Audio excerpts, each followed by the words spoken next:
Hey,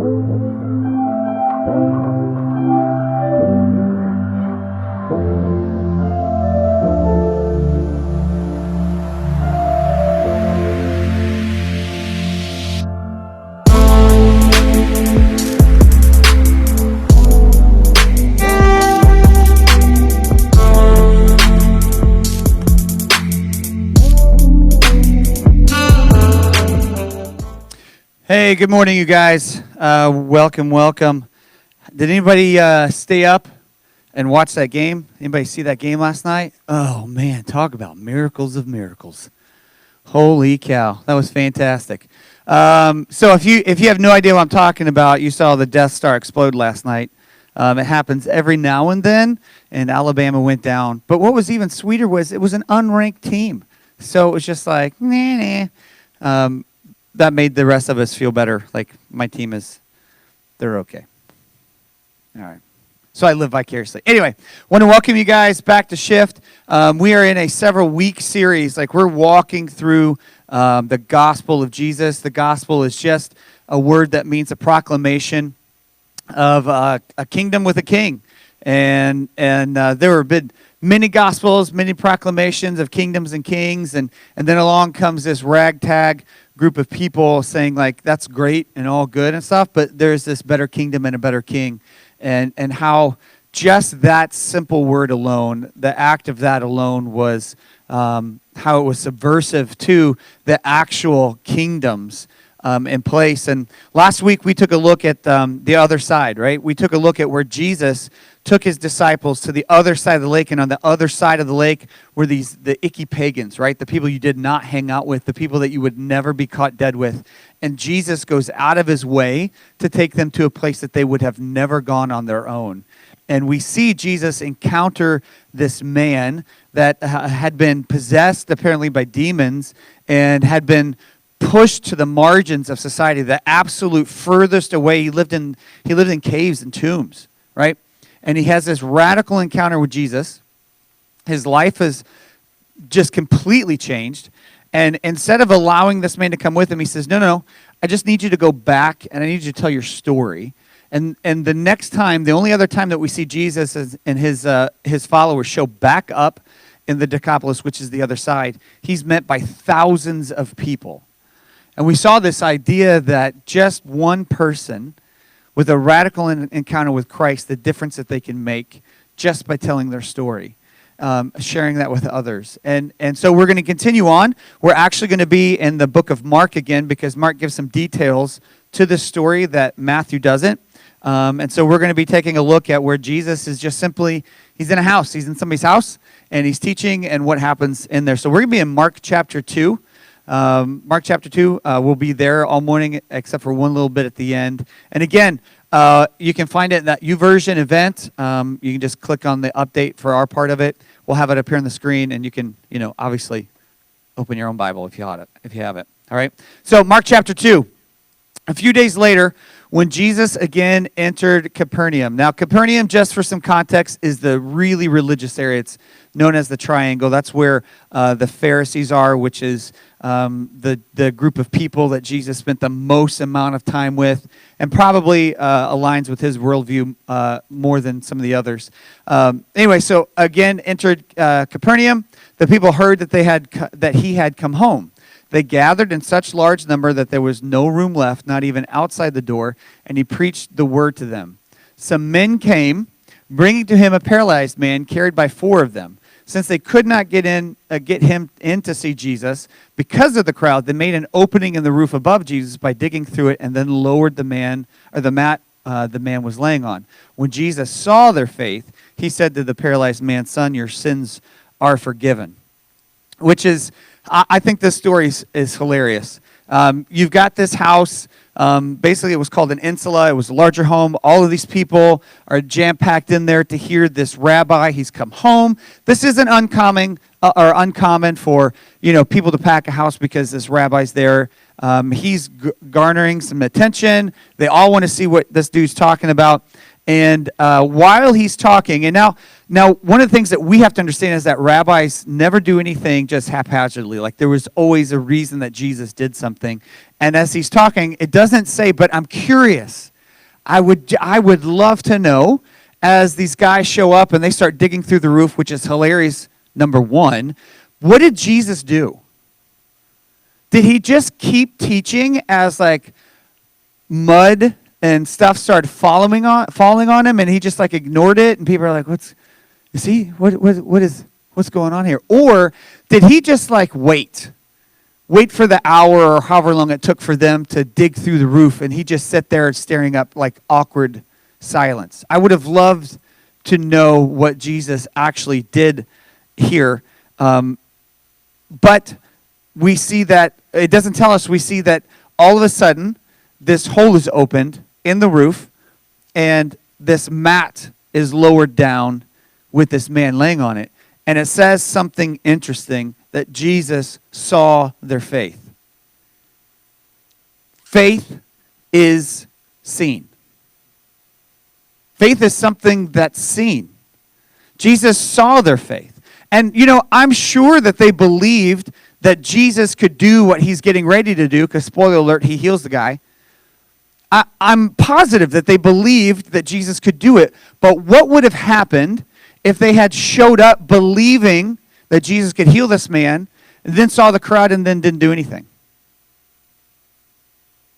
Saw the crowd and was like, well, it's just really too crowded. We should probably just head back. Right? They still believed. I'm sure they did, right? I think, just a side note, I think that these guys are probably younger guys.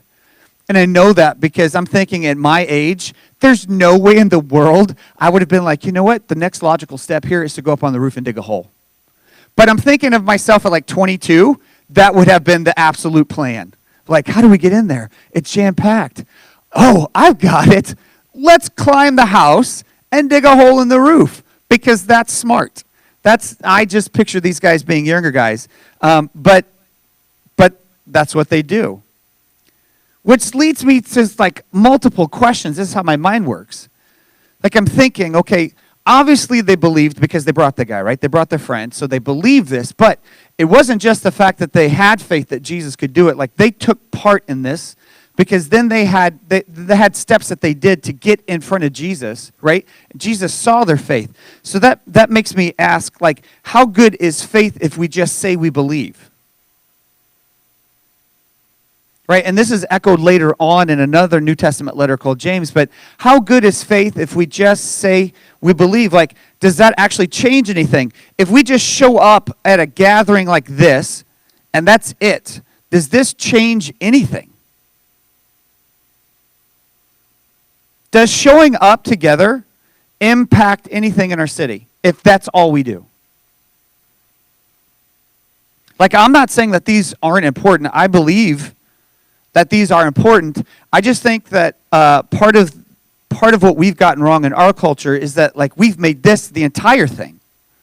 This is just the starting point. This is awesome, whether it's in person or it's live or whatever. But this is just the starting point. This isn't the finish line. And we don't just show up and be like, I did my thing for the week. No. Like we show up and like, I just started my week. So faith is seen. But a couple of observations here before we move on. The first one is that miracles are problematic, right? Because we know that he's going to heal this man. But once he heals this one, what about the next one? What about the person he doesn't heal? And I had never thought about that until my mom, we've been here almost 9 years. And our first year that we moved down here, my mom got super sick, and they went through all these different tests, not knowing what was happening, and they ran her through these battery of just different whatever, just trying to narrow it down and figure it out. And they finally diagnosed her with blood cancer called multiple myeloma, and it's an incurable blood cancer. So obviously when I got that phone call, we were devastated, and we had felt like God moved us down here to Florida, away from our family, and then all of a sudden my mom gets this, but at first it felt like a death sentence, and we're like, why are we down here when we could be up there? And and all of these things were going through our mind. And but I tell you what, man, my mom had no doubt. She never doubted that God would heal her. Like zero doubt. Like, no, it's going to happen. Don't worry about it. I'm fine. Yeah, it's scary, but yeah. I mean, and they're going to be here in a couple of weeks, so you guys are going to get to meet them, which I'm super excited about. 3 stinking years. It's been 3 years. Freaking COVID. Anyway, so she was not a doubt in the world about it. All right, and then word came that she was officially remission, and it was a huge celebration, and she went years in remission, like nothing, and being able to go back to work and her business and all the stuff that she enjoys doing and feeling good, and then came the day that she has to go in every 3 to 6 months. I don't remember what it is, just to keep track. And then the day came that hey, it's back. It's back. And that phone call was, I think, harder than the first one. And I know from my mom, because she was just floored that God didn't heal her. That she just couldn't understand. Like, no, she had forgotten that she had had cancer because she knew that God was going to heal her and that he had done that, right? And so walking through that and looking in the New Testament and seeing these miracles and reading about rabbinical teaching and Jesus being a rabbi, one of the things that we have to wrestle with is this idea that for Jesus, the miracle isn't the point. And as much as he loved this man laying on the mat, and he did, he wasn't the larger point. The miracle provided the foundation for people to understand what Jesus was teaching about. It lent credence to what Jesus was saying. And so the man, not to be flippant about this, but the man was a teaching point. And I think that we have to wrestle with that, because to me, my mom's more than that, right? And honestly, to Jesus, she is too. Don't hear that he doesn't care, but I don't know why he hasn't healed her. And neither does she.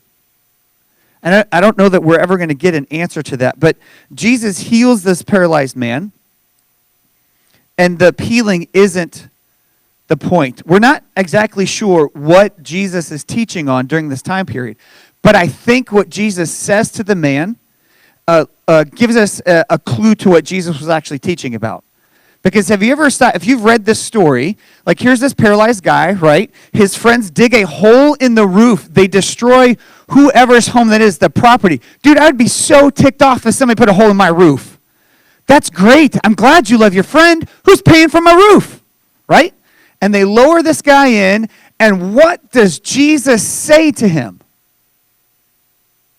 He sees their faith, and he says, son, your sins are forgiven.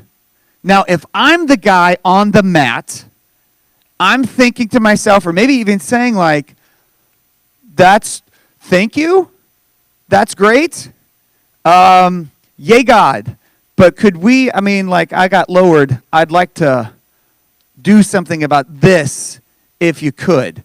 What an odd thing to say to this man who's just been lowered in front of him. Such a weird thing to say.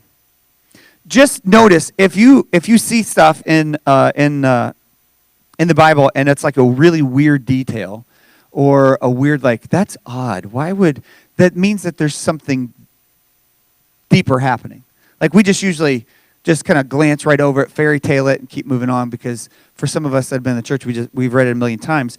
But I think that what Jesus is talking about is forgiveness. I think he's teaching about forgiveness, because why else would he talk to this kid about your sins are forgiven? He didn't ask for his sins to be forgiven. Nobody mentioned it. He's looking for a physical healing, and the first thing that Jesus says is, your sins are forgiven, which is weird. And I think that Jesus saw all of this taking place, and being Jesus, being a rabbi, oh, dude, this is going to be so good, right? Because look at it. Mark chapter 2, 8 through 12. Immediately, Jesus knew in his spirit that this is what they were thinking in their hearts, and he said to them, why are you thinking these things? Which is easier, to say to this paralyzed man, your sins are forgiven, or to say, get up, take your mat, and walk. But I want you to know that the Son of Man has authority on earth to forgive sins. So he said to them, I tell you, get up, take your mat, and go home. He got up, took his mat, and walked out in full view of them all. This amazed everyone, and they praised God, saying, we have never seen anything like this. And so this is an awesome story, right? This is an awesome story. I mean, this is one of those moments where it's like, this is stinking sweet. Jesus is amazing. High fives, everybody, because God is so good. But something much more profound is taking place other than the fact that this guy's just being healed here. During this time period, there was a big debate about forgiveness, about who does the forgiving, who should be forgiven. God is the one that does the forgiveness, all of these things. And don't forget that all of these people that are part of the story are being ruled by an oppressive regime by the Roman Empire. And they could not understand, one of the discussion points was they couldn't understand why they were being punished while they were following God's laws. Like they were to a T following the Old Testament, and they couldn't understand, why are we still being punished? We're following you.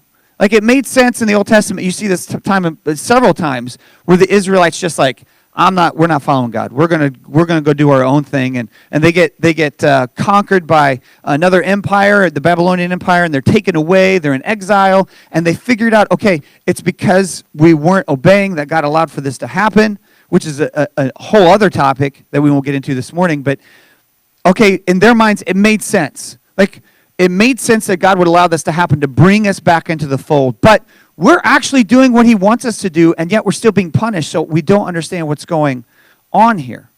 So what they did was they began to look back in the Old Testament and say, okay, who was the first person to be punished, and yet they were still doing what God was calling them to?